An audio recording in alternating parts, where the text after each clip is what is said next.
అల్ Qaeda అనుబంధ group అంసారుల్లా Bangla team ABT నాయకుడు Mufti జసీం రెహమానీని jail నుంచి విడుదల చేసిందంటే అక్కడి పరిస్థితులు రోజు రోజుకు ఎంతలా దిగజారుతున్నాయో మనం అర్థం చేసుకోవాలి.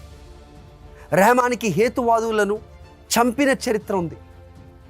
అలాంటి హంతకులు ఇప్పుడు బంగ్లాదేశ్ రోడ్లపై స్వేచ్ఛగా తిరుగుతున్నారు.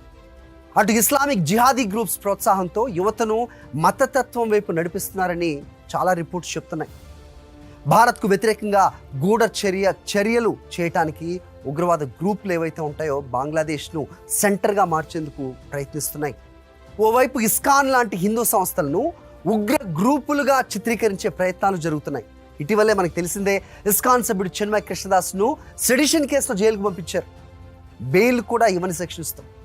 మరోవైపు దోషిగా తేలిన రెహమానీ లాంటి వాళ్ళు బయట కనిపిస్తున్నారు. ఇదంతా చూస్తుంటే బంగ్లాదేశ్ పూర్తిగా ఇస్లామిక్ ఎక్స్ట్రీమిజం వైపు వెళ్తుంది అని అర్థం అవ్వట్లేదా? ఖచ్చితంగా అవుతుంది. ఒక్క మాటలో చెప్పాలంటే బంగ్లాదేశ్ మరో పాకిస్తాన్లా మారబోతోంది. ఇప్పుడు వీడియో మొదట్లో నేను అడిగిన 2 ప్రశ్నలకు మీకు జవాబు దొరికినట్టా కాదు? మీ ఆన్సర్ను కామెంట్ చేయండి. Will be waiting. Will catch you back with more stories. Thank you for watching.